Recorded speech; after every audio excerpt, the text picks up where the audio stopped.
Bueno, van a necesitar la Biblia, por favor acérquenla ustedes. Vamos a necesitar la Biblia porque quiero hablarles un poquito acerca, no solo de la Biblia, sino de un libro en particular, es de lo que vamos a hablar el día de hoy. Y damos gracias a Dios por algunas personas que han cumplido años y entre ellas Keren, la hija de Guillermo Zempoalteca, está cumpliendo años hoy. No está por acá, pero pues la recordamos y también recordamos que en 8 días, con el favor de Dios, pues vamos a celebrar todos los cumpleaños, ¿verdad? Amén. Bueno, yo sé que el frío nos pone como crudos a los que somos de la costa, pero los que no, pues bueno, vamos a celebrar. Amén. Vamos a celebrar, sí, claro. Bueno, hoy les cuento que estuve dudoso de qué tipo de título ponerle a este mensaje. Soy muy malo para los títulos, pero bueno, decidí ponerle el fundamento del pacto. Esa es como la idea central de lo que vamos a hablar hoy día. Bueno, y ya oramos, así que nos encomendamos al Señor para ello. Ahora, quiero recordarles que, y ya entrando en materia, quiero recordarles que durante varias semanas, hasta que vino nuestro hermano Oniet, que estuvo predicando el miércoles pasado, pues estuvimos estudiando un poco acerca del libro del Éxodo, ¿se acuerdan? Ya nos quedan un par de lecciones, no vamos a hacerlo mucho más extenso, y por las semanas anteriores, y sobre todo el año pasado, al final, estuvimos hablando de los primeros 18 capítulos del libro de Éxodo, ¿se acuerdan?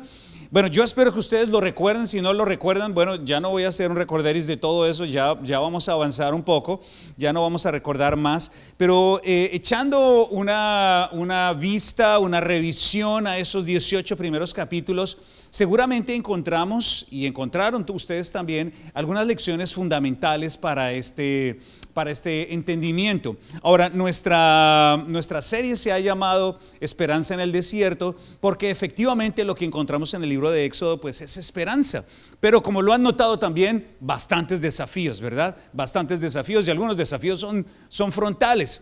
Hoy espero que podamos explorar una perspectiva un poco más teológica y también confrontadora, sobre todo por el libro al cual nos vamos a referir, y ya me van a entender. Bueno, quiero iniciar contándoles, mis hermanos queridos y hermanas, que hasta este punto de la historia, durante los primeros 18 capítulos, el texto nos ha llevado desde Egipto hasta el Sinaí. Y hasta ahí va a llegar nuestra historia, y nos vamos a quedar en el Sinaí esta semana y la siguiente. Vamos a quedarnos ahí en el Sinaí porque va a ser algo fantástico lo que vamos a aprender. Ahora, como ustedes ya lo leyeron, durante algunos meses Dios va a guiar a este pueblo para llegar a este punto, al Sinaí. El Sinaí que queda allá al final de esa península, y va a ser un punto fundamental porque allí van a suceder muchas cosas. Ahora, vamos a leer juntos algunas indicaciones importantes para que al leer estas indicaciones, la próxima vez que usted lea la Biblia, pueda formarse alguna idea de la cantidad de tiempo en la cual los eventos se desarrollan, ¿de acuerdo? Entonces, quiero leer para todos ustedes un pasaje que está en el libro de Éxodo, y particularmente en el libro de Éxodo capítulo 19. Y allí es la llegada al Sinaí. ¿Están conmigo allí? Bien. Ahora, antes de leer, pidámosle al Señor que nos ilumine. Nuevamente, la oración nunca sobra, ¿verdad? Señor, aquí estamos frente a tu palabra. Alabamos tu nombre, escuchamos algunas cosas que vamos a desarrollar durante las próximas semanas, sobre las cuales te pedimos tu bendición, y ahora te pedimos, Dios mío, que nos guíes en la exploración de tu palabra santa, que la has dejado allí, inspirada por tu Espíritu Santo y dispuesta, lista, preparada, clara, para que nosotros la podamos entender. Háblanos a nuestro corazón el día de hoy, Señor, te lo pedimos en el nombre de Jesús. Amén. Bueno, dice la palabra: en el mes tercero de la salida de los hijos de Israel de la tierra de Egipto, en el mismo día llegaron al desierto del Sinaí. Ok, detengámonos allí.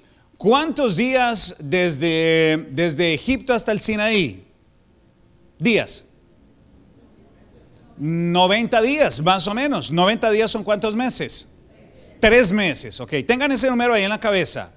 3 meses desde el capítulo 1, más o menos, no, más adelante, desde el Éxodo hasta que llegan al Sinaí, ¿de acuerdo? Son 3 meses. Muy bien, pero continúa. Habían salido de Refidim, de la cual hablamos hace como 2 semanas, y llegaron al desierto del Sinaí y acamparon en el desierto. Y acampó allí Israel delante del monte. Y Moisés subió a Dios y Jehová lo llamó desde el monte, diciendo: así dirás a la casa de Jacob y anunciarás a los hijos de Israel: vosotros visteis lo que hice a los egipcios y cómo os tomé sobre las alas del águila y los he traído a mí. Ahora pues, si diereis oído a mi voz y guardareis mi pacto, vosotros seréis mi especial tesoro sobre todos los pueblos de la tierra, porque mía es toda la tierra. Y vosotros me seréis un reino de sacerdotes y gente santa. Estas son las palabras que dirás a los hijos de Israel. Bueno, esto es maravilloso porque han llegado a una estación importante, casi como un lugar seguro, un puerto seguro. Y ahora tenemos que recordar varias cosas, pero lo primero que quiero que piensen es que en este punto de la historia, ellos están allá abajo, ¿no? Imagínense la península, están allá abajo, completamente aislados de todo. Ya no tienen las ollas de comida de las cuales ya hablamos, ya no tienen ningún tipo de presión o de angustia, porque los egipcios no están por ahí cerca, están allá solos frente a Dios. Ellos y Dios, no hay nadie más. Y Dios les va a decir a través de estas palabras un par de cosas sobre las cuales volveremos más adelante. Lo primero que quiero que noten es que desde Egipto al Sinaí hay 90 días, ¿cierto? Es lo que acabamos de concluir. Ahora, Dios va a decir un par de cosas importantes. Siempre hablamos en la palabra de Dios, o cuando estudiamos la palabra de Dios, del antiguo pacto y del nuevo pacto. ¿Se acuerdan? Del Antiguo Testamento y del Nuevo Testamento. De la ley y de la gracia. Ok, para este punto de la historia, va a ser el momento en el cual se va a establecer ese antiguo pacto. Es decir, que hasta este punto simplemente la gente, los israelitas, son el pueblo de Dios, son su gente escogida, son la familia de su amigo, de Abraham, de su siervo Abraham, de su amigo Moisés, pero no hay ningún tipo de compromiso, no se ha establecido ningún tipo de compromiso. Dios no les ha pedido a ellos nada y ellos tampoco han pedido pues nada de Dios más que la provisión, unas quejillas ahí, pero ya hablamos de eso. Ahora, Dios ha traído a este pueblo hasta este punto y les está estableciendo y les está diciendo una promesa, les está diciendo algo a ellos por primera vez que no les había dicho antes sino a Jacob y a los patriarcas. Y les dice lo siguiente: si ustedes escuchan mi voz y guardan mi pacto. ¿Se acuerdan que hablamos de eso el domingo? ¿Sí? ¿Se acuerdan o no? Porque el domingo lo vamos a volver a hablar. En el capítulo 4 de Hebreos va a volver a salir esto. Ahora, quiero que noten, por favor, cómo el Antiguo Testamento va a repetirse en varias oportunidades, va a hacer referencia a varias oportunidades en el Nuevo Testamento. Lo que nos puede hacer pensar que la demanda de Dios hacia el ser humano prácticamente ha sido la misma siempre. ¿Cuál es? Escuchar y obedecer, escuchar y obedecer, es todo lo que hay que hacer. Escuchar a Dios y obedecer. El domingo pasado lo hablamos. Si ustedes escuchan mi voz y me obedecen, si ustedes escuchan mi voz, por favor, atiéndanme. Y ahora Dios les va a decir a ellos, antes de establecer el pacto, les va a decir, miren, si ustedes escuchan mi voz, o si escuchan su voz, y guardan su pacto, entonces, y aquí hablamos de un pacto que está establecido, que está estableciendo Dios. Creo que ya lo hemos mencionado en otras oportunidades. Los pactos, el único que puede hacer un pacto es Dios. Él establece la condición, establece la bendición y la condición, y nosotros solo tenemos que aceptar o no aceptar. El pacto va de arriba hacia abajo, desde el cielo a la tierra, y Dios está estableciendo un pacto y el pueblo tiene que decir sí o no. ¿De acuerdo? Y Él dice, ¿cuál es su parte? Si usted escucha mi voz y me obedece, guarda mis mandamientos. Si eso pasa, si usted cumple con eso, entonces ustedes serán mi especial tesoro sobre todos los pueblos de la tierra. ¿No suena eso maravilloso? Como cuando uno se casa. Seré para ti y para ninguna otra. Y serás para mí y para ningún otro. ¿Se acuerdan o no? Yo espero que se acuerden, hagan memoria. Sí. Si no lo dijeron, ténganlo presente, por favor, porque así fue el compromiso. Seremos el uno para el otro, no habrá ningún tercero, ni nada de esas cosas.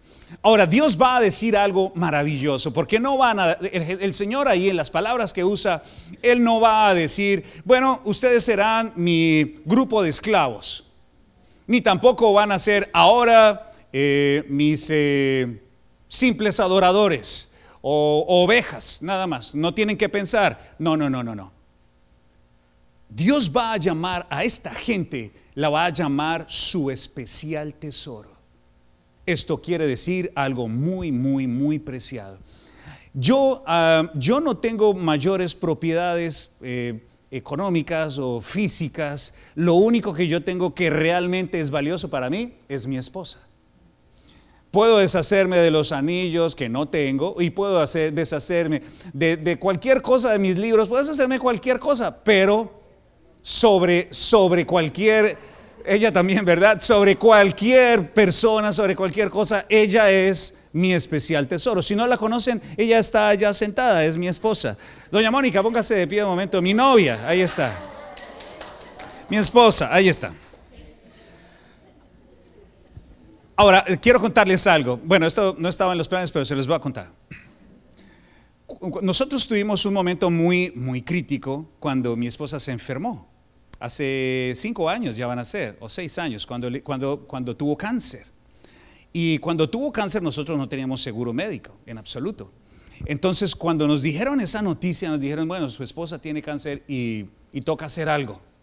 Y dije, ¿algo? ¿Qué voy a hacer? Yo no puedo hacer nada. Entonces después del shock nos pusimos a orar y lo primero que pensé fue, tenemos que devolvernos a Colombia inmediatamente. Y cuando lleguemos allá, vamos a vender hasta lo último que tengamos para invertir en la salud de ella. Porque aquí, pues, con mis 3 pesos en el bolsillo no cubro ni unas medicinas. Pero allá sí. Ahora, ¿por qué yo haría tal cosa? ¿O por qué yo estaba pensando hacer tal cosa? Porque ella es muy valiosa para mí y somos uno. Sería capaz de hacer lo que fuera para que ella se pusiera bien. Afortunadamente Dios hizo un milagro y dio toda la provisión. Dios dice algo particular. Él va a tomar a su pueblo y lo va a tratar como su especial tesoro. Su especial tesoro, lo más preciado, lo más querido, lo más atesorado, ese va a ser su pueblo.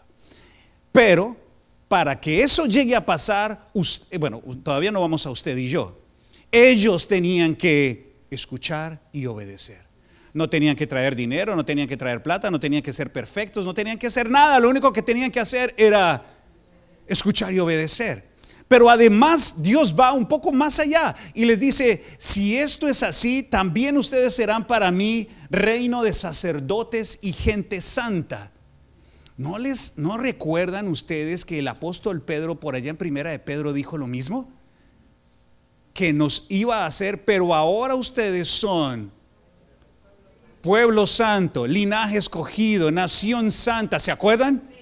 ¿Esto qué quiere decir? Bueno, que esto es exactamente el mismo sentimiento que Dios tiene por cada uno de ustedes. Que usted particularmente en Cristo Jesús es su tesoro especial. En Cristo Jesús. Lo único que esto implica de parte de nuestra, o en este caso, y quiero volver al Antiguo Testamento, no quiero hacer el vínculo todavía, es que ellos escucharan su voz y obedecieran su pacto. Ahora, alguien podría decir, ¿y por qué Dios escogió al pueblo de Israel? Bueno, Él lo va a decir claramente varias veces. Lo va a decir, bueno, no es por ellos, no es porque tengan nada especial. La respuesta es porque Él quiso y porque suya es toda la tierra. Ahora, si usted tiene problemas con eso, pues hable con el Señor. Pues no podemos hacer nada más. Es lo que podemos decir sobre eso. ¿Y por qué no a ellos y no a todos? Pues la respuesta es muy sencilla. Ahora, los israelitas van a aprender muchas cosas en su tiempo allá en el Sinaí. El Sinaí es algo muy particular y tengo algunas imágenes para ustedes. Ojalá si alguna vez usted puede ir al Sinaí, pueda subir al Sinaí. Miren, estas son algunas imágenes del Sinaí. Este es el atardecer y aquí ustedes pueden ver, digámoslo así, como una visión un poco más, una perspectiva un poco más actualizada. Hay un centro de visitantes y aquí hay un becerro de oro. Bueno, se supone que ahí está, ¿no?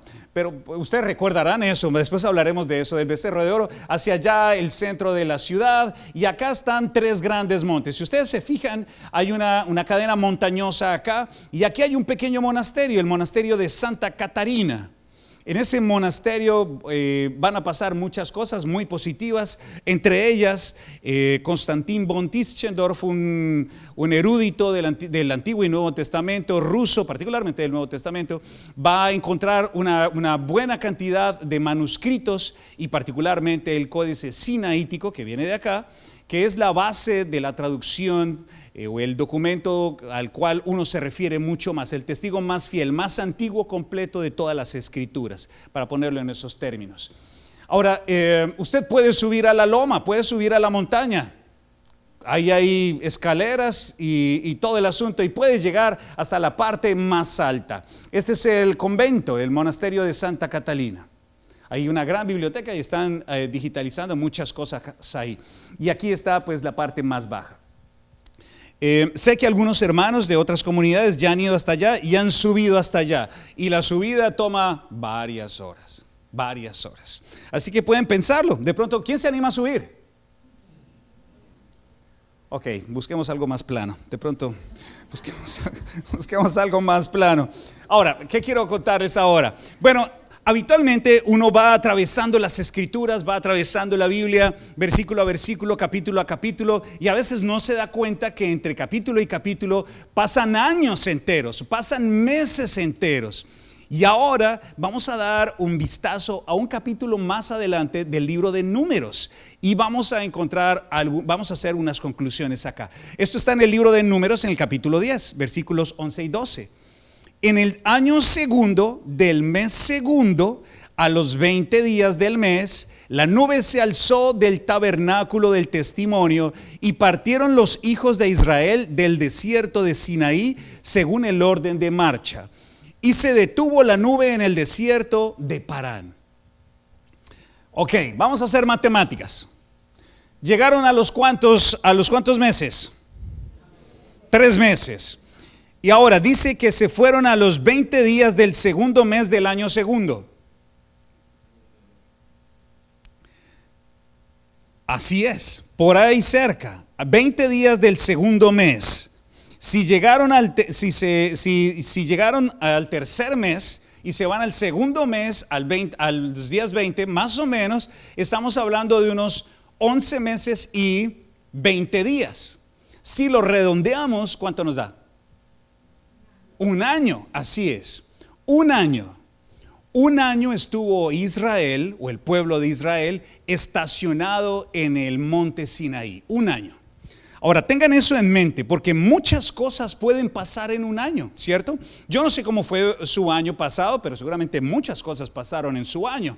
Muchas cosas aprende uno en 1 año. Muchas cosas le pasan en la vida en 1 año. En un solo año, mis hermanos y hermanas, tomamos, ¿cuántas semanas tiene 1 año?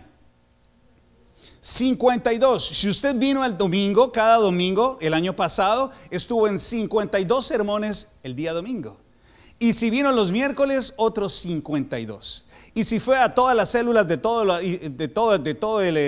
el año, estamos hablando más o menos que uno pudo haberse expuesto a unas 150 reuniones en la iglesia. Muchas lecciones, ¿verdad? No les voy a preguntar cuántas recuerdan, pero seguramente algo se quedó, ¿verdad? Algo se quedó. Ahora, Dios decidió estacionar a su pueblo en esa montaña. en esa montaña, lejos de todo. Dios los estaciona allí y elige ese espacio aislado para continuar con una transformación, la transformación de su pueblo. Ya los sacó, y hablaremos de eso en un momento, ya los sacó del desierto, de la esclavitud, y los va a llevar a la tierra prometida, pero los estaciona allí en un momento. Pero ustedes y yo, antes de avanzar, tenemos que recordar un par de particularidades que tiene este pueblo, que es importante recordar, porque hasta este punto, ¿cuántos meses tienen de libertad? Antes de salir, solo 3 meses. 3 meses, o sea, el Señor va a usar un año para transformar o empezar una transformación o establecer unos fundamentos para un pacto muy importante. Pero tienen 3 meses de libertad. Con solamente 3 meses, este pueblo es un pueblo sin constitución, sin leyes. Recuerden que su constitución o sus leyes eran regidas por los egipcios, pero ya no hay faraón. Ahora tienen un líder que apareció de la nada, que es ¿quién? Moisés. Pero Moisés, ¿cuánto tiempo tiene dirigiendo a este pueblo? 3 meses, nada más. Que imagínense, algunas personas, bueno, algunas estadísticas apuntan, algunos estudios de iglesias apuntan a que para que un pastor en una iglesia pueda alcanzar la confianza de su comunidad, debe permanecer al menos 5 años en esa comunidad. Ahora, Moisés ni siquiera estaba con ellos. Él apareció allí, dijo que era enviado por el Señor, y en unos días salieron y han pasado 3 meses. Así que el pueblo no tiene un liderazgo claro. Apenas está afianzando el liderazgo. No tienen una fe definida porque, como lo vimos, eran politeístas, probablemente politeístas, con muchísimos dioses. Hablamos de eso hace varias semanas. Sin un liderazgo sólido, con miedo, sin iniciativa, quejambrosos y quizás, como lo mencionamos, con una mentalidad de esclavos.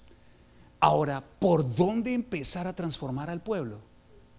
¿Por dónde usted puede empezar a transformar a un pueblo así, que ya tiene sus propias mañas, que ya sabe cómo son sus cosas, sus costumbres?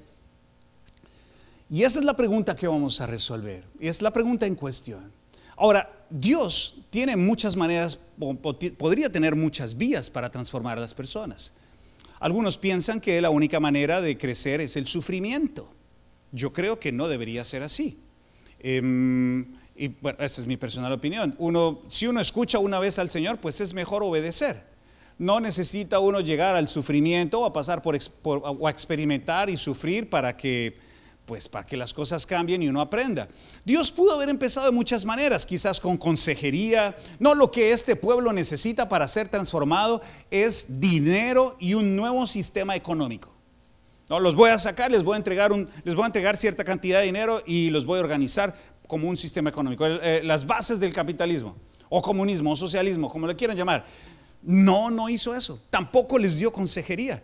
Tampoco les dijo, bueno, ahora vamos a organizar trabajo para todos aquí, porque la mente ocupada es ociosa. No les dio trabajo. Tampoco hizo eso. Pero tampoco les dio un ejército, los organizó para que lo primero fuera crear un ejército y tener defensas por si algo aparecía. Tampoco hizo eso. Y tampoco les dio propiedades y tampoco los llenó de promesas. Tampoco hizo eso. Tampoco organizó un sistema legal de inmediato. No hizo nada de eso. ¿Qué hizo Dios entonces?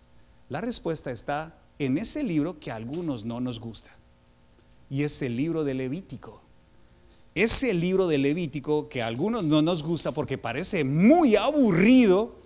Bueno, tiene muchas cosas que nos van a iluminar qué hay detrás de la mente del Señor para establecer ese pacto. Ahora, esto es fundamental porque este libro, por supuesto, aunado a los capítulos 20 al 40 del Éxodo, nos van a ayudar a pensar. Pero antes de avanzar, quiero que piensen un momento. ¿Qué se necesita? ¿Qué tiene que aprender esta gente para aprender a vivir en libertad? ¿Qué necesitaría esta gente aprender? ¿Qué se les ocurre? Obediencia, escuchar a Dios, sí, claro. persistencia. Bueno, hay muchas cosas que podríamos pensar, ¿no? Porque estas personas han llegado, noten, vienen 400 años con toda esta cantidad de cosas, llegan al monte y ¿ahora qué? ¿Y ahora qué? ¿Nos van a dejar aquí un año? ¿Qué vamos a hacer aquí? ¿Y qué vamos a hacer? ¿Hacia dónde nos dirigimos? Bueno, hacia la tierra prometida. ¿Y qué vamos a hacer allá? ¿Y cómo nos vamos a organizar? Y si yo tengo un pleito con alguien, ¿cómo lo resuelvo? ¿Qué vamos a hacer? No había nada en el papel. Dios va a organizar todo. Este punto es muy importante en la historia para poder entender el resto. Ahora, quiero hacer una pausa acá y que juntos leamos un pasaje por allá en el libro de Tito. En el libro de Tito hay un pasaje maravilloso.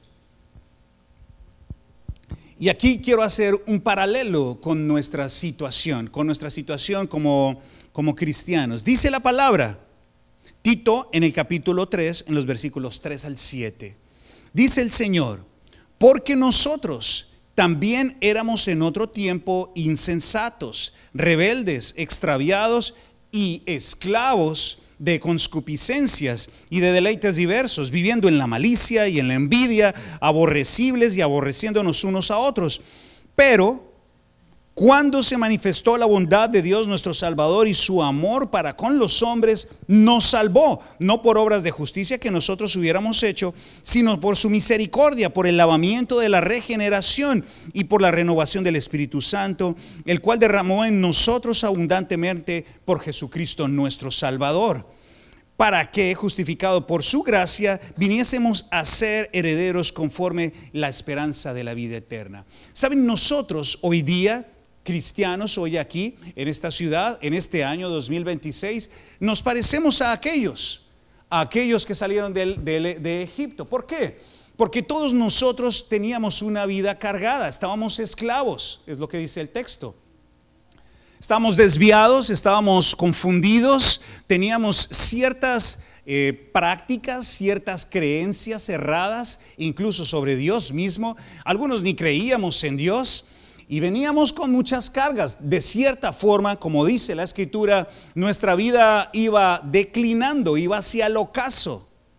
Pero en un punto nos encontramos con la cruz. Y ese es el pero que está allí en el versículo 4. En un momento cuando estábamos perdidos, pero Dios viene y nos rescata, nos saca de ahí, nos saca de la oscuridad. Y empezamos una caminata, empezamos un peregrinaje, como este muchacho que está caminando acá, hasta llegar a la redención, hasta llegar a la tierra prometida.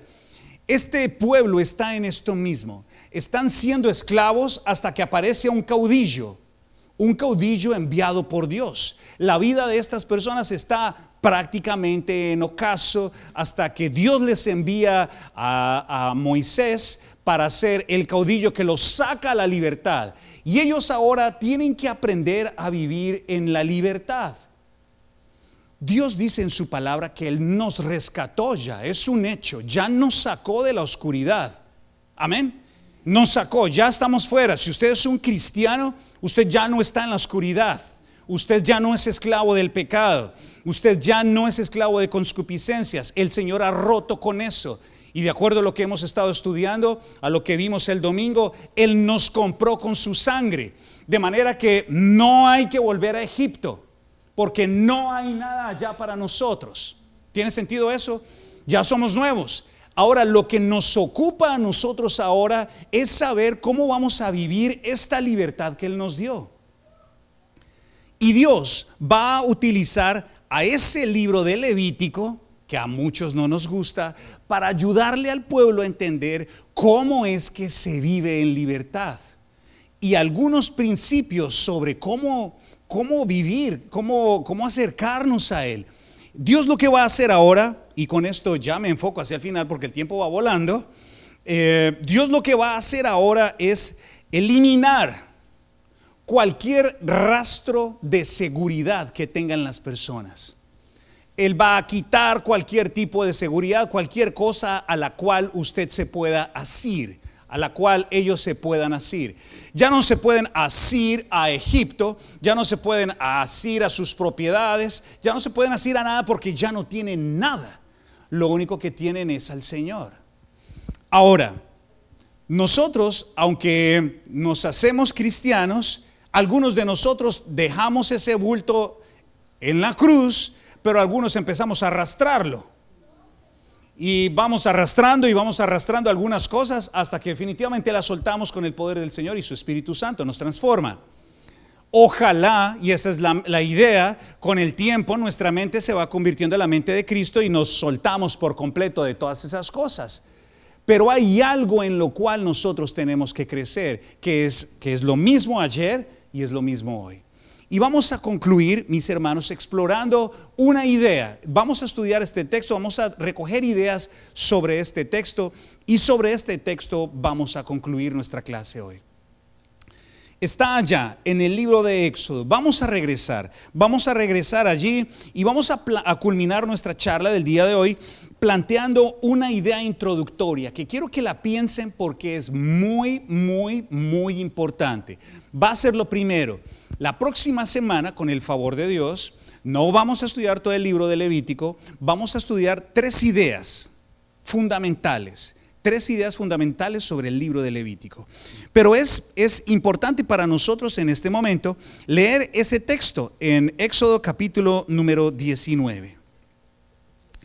Y quiero que se imaginen esto, porque el Señor ya sacó al pueblo, ya lo puso al pie del monte, ya le dijo qué es lo que tiene que hacer, ¿no? Al menos planteó el pacto, y ahora viene Dios a hablar. Y fíjense los detalles que están acá, que no son accidentales. Dice la palabra del Señor. Éxodo capítulo número 19, el versículo es el número 7.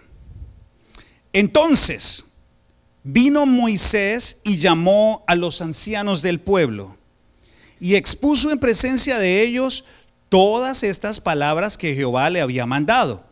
Y todo el pueblo respondió a una y dijo: todo lo que Jehová ha dicho, haremos. Es decir, que a la idea inicial del pacto, ¿qué dijeron? Sí lo vamos a hacer. No se ha consagrado, no se ha consumado el pacto, pero ya tenemos una idea inicial. Sí, vamos a hacerlo. Dice el versículo, la parte B de ese versículo. Y Moisés refirió a Jehová las palabras del pueblo. Fue Moisés y dijo, bueno, el pueblo dijo que sí.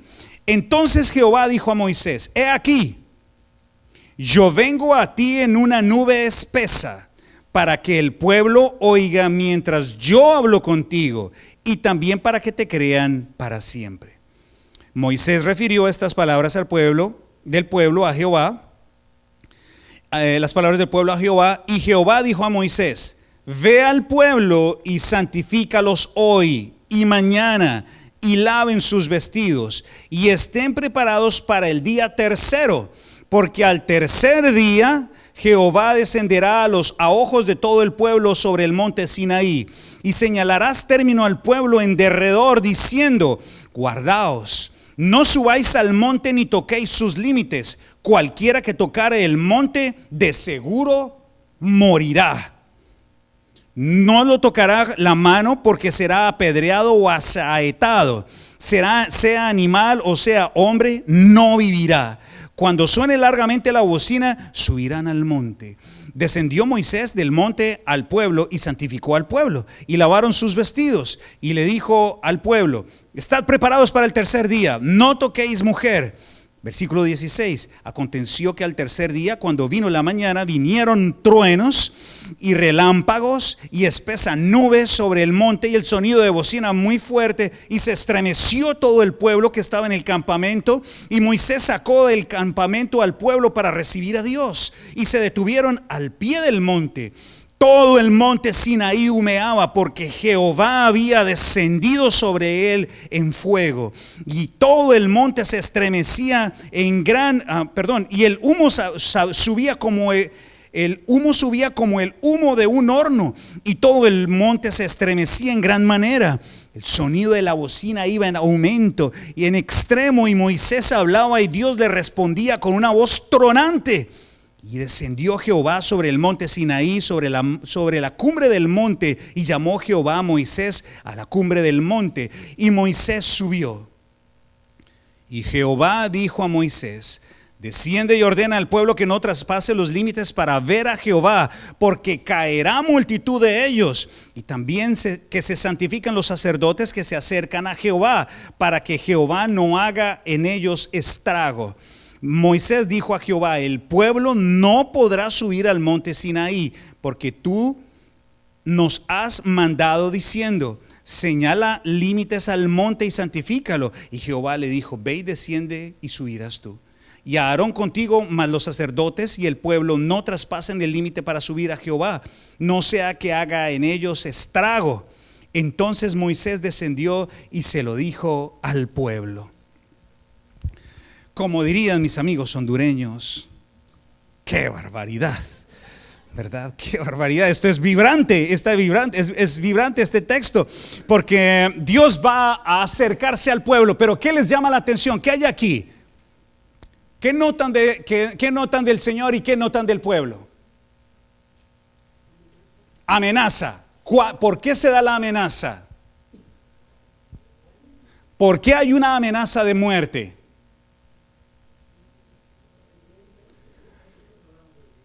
Bueno, ellos no eran obedientes, pero Dios les está diciendo: bueno, no se pueden acercar. Él establece reglas y establece límites. Ahora la pregunta es: ¿por qué establece límites el Señor para que el pueblo no se acerque? Por su santidad, por su protección. No es porque no se puedan acercar al monte, si el monte tuviera un hueco, estuviera radioactivo o algo así, en absoluto. La cosa es que la presencia del Señor es grandiosa, Él es santo y nadie se puede acercar a Él porque Él es santo. Es peligroso acercarse a alguien con tanta santidad, porque lo más seguro para ese pueblo es que moriría. Nadie se puede acercar. Ahora, noten esto: ¿cuántos días tuvo el pueblo que prepararse antes de medio acercarse al Señor? 3 días. ¿No se podían haber santificado en un día? Claro que sí. Pero el Señor les dijo: esto de santificarse no es de un día. Tienen que limpiarse, purificarse por 3 días. Y hasta los 3 días se deben preparar, purificar, y hasta esa fecha usted podrá acercarse. Pero solo se pueden acercar ¿hasta dónde? Hasta el límite, porque si usted pasa el límite va a morir. Saben, algunas personas podrían haber pensado: yo me acerco a Dios como yo soy y Él verá si me recibe o no. ¿Sabe qué le va a pasar a esa persona? Va a quedar fulminada. Algunas personas dicen: no, Dios siempre se fija en el corazón. Ok, y inmediatamente se refieren por allá al libro de Samuel. Pero no hay que tomar ese pasaje fuera de contexto. Hay una condición en el ser humano que no puede ser vulnerada, y es nuestra condición de impureza y de pecado. Nosotros somos impuros por sí, porque somos pecadores. Y no nos podemos acercar al Dios viviente como estamos. Necesitamos purificarnos, necesitamos ser purificados, porque si nos acercamos al Señor, al Dios vivo como estamos, pues quedamos fulminados. Ahora, no podemos engañarnos pensando que porque el Señor no ha hecho caer un rayo aquí sobre cada uno de nosotros impuros o que viven en impureza, no quiere decir que no lo pueda hacer. Dios sigue siendo santo y va a enseñarle a este pueblo algo muy importante. Debemos ser santos porque Él es santo. Usted debe apartarse, debe limpiarse porque usted es del Señor. Es lo que dice el texto. Ahora bien, Dios va a llamar a este pueblo a esta condición. Y va a ayudarle a través del libro de Levítico. Él, no el pueblo. Él va a proveer ciertos mecanismos, ciertos ritos, cierta liturgia, donde vamos a ver corderos morir, becerros morir, ¿se acuerdan? Cabras morir, para que el pueblo pueda entender que el pecado tiene consecuencias, que las faltas tienen consecuencias. De esa manera, si usted mira por allí, eso lo exploraremos un poquito más en detalle la próxima semana, el personaje que iba a ofrecer un sacrificio tenía que ponerle la mano encima al animal. Y luego de ponerle la mano encima, ¿qué tienen que hacerle? Degollarlo. Prácticamente la culpa de ese animal, la culpa de uno caía sobre el animal. Entonces, yo no sé usted, pero si usted ve un cordero y tiene que cortarle el cuello porque usted cometió una maldad, eso le quiebra a uno el corazón. Hasta que eso se hace repetitivo y el corazón empieza a acostumbrarse y a endurecerse. Ahora Dios va a educar a este pueblo, a que el pueblo entienda de que no puede haber impureza en el pueblo. Por eso el Señor va a notar usted varias veces en el libro de Levítico que el que tenga esta condición tiene que salir del campamento. 7 días. Usted cometió impureza, tiene que salir de acá. Usted está enfermo, tiene que salir de acá. Porque esta comunidad, la comunidad del pueblo de Dios, es santa y Dios vive dentro del pueblo. Por eso dentro del pueblo no puede haber impureza. ¿Creen ustedes que Dios espera algo diferente hoy día? La comunidad de cristianos, la comunidad del Señor debe ser santa porque Dios es santo. Ahora, es posible que ahora, como ha pasado el tiempo, algunas personas piensen que Dios ha bajado sus expectativas, que ya no hay que ser tan radical, que ya no hay que ser tan puro y que ya podemos mezclar lo salado con lo dulce. Ya podemos mezclar lo amargo con lo más dulce, con la sal con el azúcar, lo amargo con lo dulce. No, un momento. Si creemos que Dios es el mismo ayer, hoy y siempre, eso es lo que dice Hebreos, usted y yo tenemos que recordar que cada vez que nos presentamos al Señor, nos presentamos ante Dios santo, a un Dios santo. Pero Dios, de esto hablaremos más adelante, dio una provisión, como dio la provisión de Levítico, dio una provisión en su Hijo unigénito, para que ya no tuviéramos que presentar más sacrificios, sino que la sangre de ese cordero cayera sobre usted y usted quedara limpio. Una vez y para siempre. No hay más sacrificios. No hay más. Es decir que si el Señor lo ha purificado a usted, no por lo que usted ha hecho, por lo que Él hizo, por el cordero que está sacrificando su vida por usted, usted debe permanecer como su familia, como su pueblo escogido. Ahora, juntos vamos a aprender, podríamos aprender muchísimo del libro de Levítico. Vamos a sacar 3 temas o 3 puntos principales, los discutiremos la próxima semana en 30 minutos. Pero quiero dejar estas ideas en sus mentes, ¿sí? Piensen por favor, analicen allá en el fondo de su corazón, si están viviendo con la santidad que Dios merece en sus vidas. Lo que ven, lo que escuchan, lo que hablan, lo que piensan, la forma en la que tienen organizada su vida, las cosas que les dan seguridad. Porque Dios lo que desea es que nosotros abandonemos cualquier tipo de seguridad y nos abandonemos en Él. Que le digamos al Señor: Señor, yo te pertenezco, yo soy tuyo. Haz conmigo lo que quieras, llévame a donde tú quieras, provéeme cuando tú quieras y como tú quieras. Y aun si no me proveyeras, pues yo voy a serte fiel.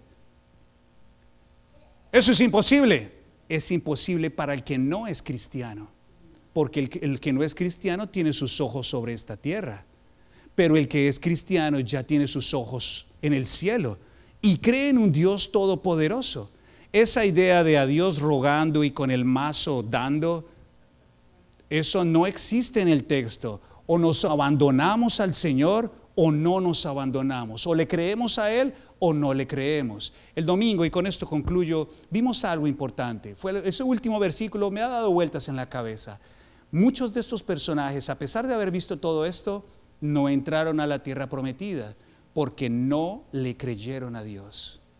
No fue por su comportamiento, no le creyeron. Ahora, juntos tenemos que creerle. Nosotros somos de los que creemos, ¿verdad? ¿Verdad que sí?